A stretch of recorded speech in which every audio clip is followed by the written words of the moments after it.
Good to see you, Ben. Good to see you, Craig. I don't know how long it's been now. It's been a little while, probably about 12 months. At least. I think. Yeah. So in the middle of a pandemic, lots of people are looking at the buildings. We've survived it. We're still in it, which is great for both businesses, which is, you know, a credit to your business, I think, as well as ours. But we're trying to figure out what's the future in the energy and the carbon realm. It's a great question, and what we're seeing is that most large property groups are maintaining their mantra of getting to a zero carbon by 2030. Zero carbon. Zero carbon, carbon neutrality. Yeah. And some of the ways we're seeing them do that is through energy efficiency, of course. Yeah. And that's where we've come in with the rebate to offset those project costs. But we're also seeing them move towards higher NABERS ratings. So a lot of these buildings are pushing to 5 stars, 5.5 stars.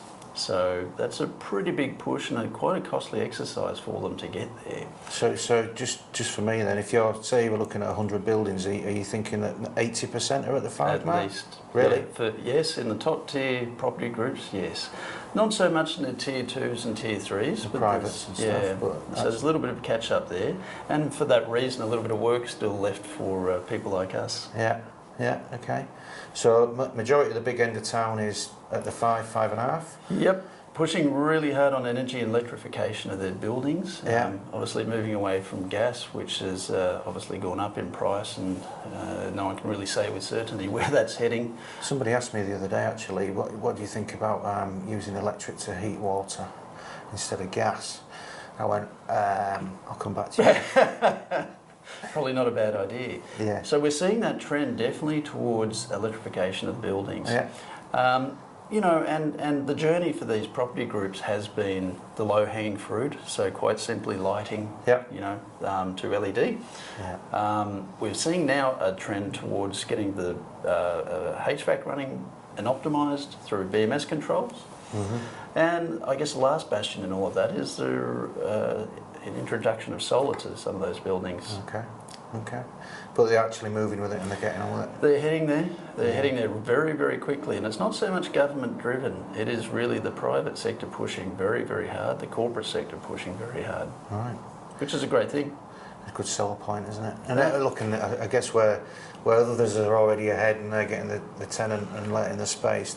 You know, if you like, the laggers are having to try and catch up to. That's it. To try and raise their rental and.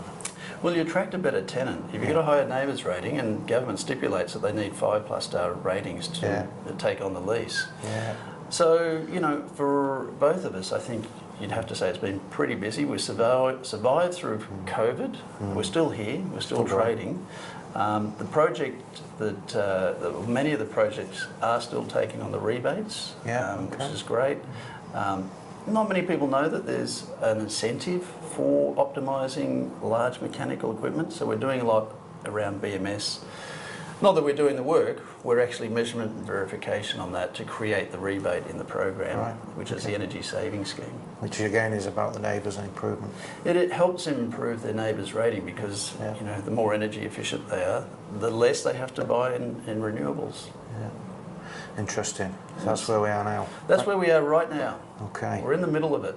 Great. Nice and busy by the look of it. What's next? Who knows?